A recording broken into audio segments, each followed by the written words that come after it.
Hi friends, ശ്രീലകത്തിലേക്ക് എല്ലാ കൂട്ടുകാർക്കും സ്വാഗതം.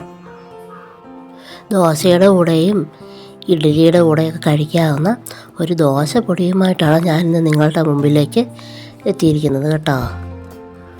ഒരു മിക്സഡ് ദോശപ്പൊടി. നമുക്കതൊന്ന് ഉണ്ടാക്കി നോക്കാം എങ്ങനെയാണെന്ന്.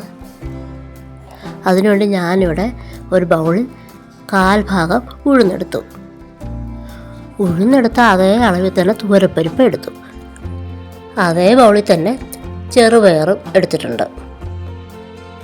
പിന്നെ ഞാൻ കുറച്ച് കുരുമുളക് എടുത്തിട്ടുണ്ട്.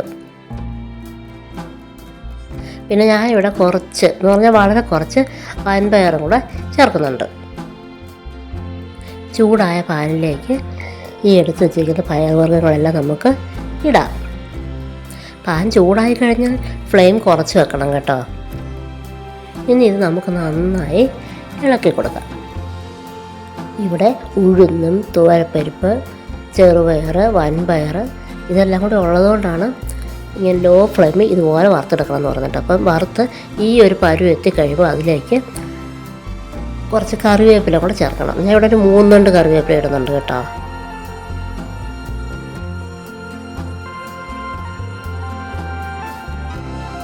ഈ പയറുവർഗ്ഗങ്ങളെല്ലാം ഏകദേശം ഒന്ന് മൂത്ത് വന്നതിന് ശേഷമാണല്ലോ നമ്മൾ ഈ കറിവേപ്പില ഇടുന്നത്. പിന്നെ കറിവേപ്പില ഇതുപോലെ പൊടിഞ്ഞു വരുന്ന പരുവം എത്തി കഴിയുമ്പോൾ നമ്മൾക്ക് സ്റ്റൗവ് ഓഫ് ചെയ്യാം. ഇനി നമുക്കിത് സ്റ്റൗവിൽ നിന്ന് ഇറക്കി വെക്കാം. ഇനി ഇതിൻ്റെയൊക്കെ ചൂടാറുന്നതിന് മുമ്പ് അതിലേക്ക് കുറച്ച് മുളക് പൊടി എന്ന് പറഞ്ഞപ്പോൾ ഞാനിവിടെ 2 സ്പൂൺ മുളക് പൊടി ചേർത്തിട്ടുണ്ട് കേട്ടോ. അപ്പം കുരുമുളക് ഇട്ട് വറുത്തിട്ടുണ്ടല്ലോ, അതുകൊണ്ട് അതൊന്ന് ഇളക്കി കൊടുത്തതിന് ശേഷം അതിലേക്ക് 1 സ്പൂൺ മല്ലിപ്പൊടി ചേർക്കാം. പിന്നെ കുറച്ച് കായപ്പൊടി നമ്മൾ ഇവിടെ ഇഷ്ടമായതുകൊണ്ട് ഞാൻ കുറച്ച് ചേർക്കുന്നുണ്ട് കേട്ടോ. പിന്നെ ആവശ്യത്തിന് ഉപ്പ് ചേർത്ത് നന്നായി ഇളക്കണം.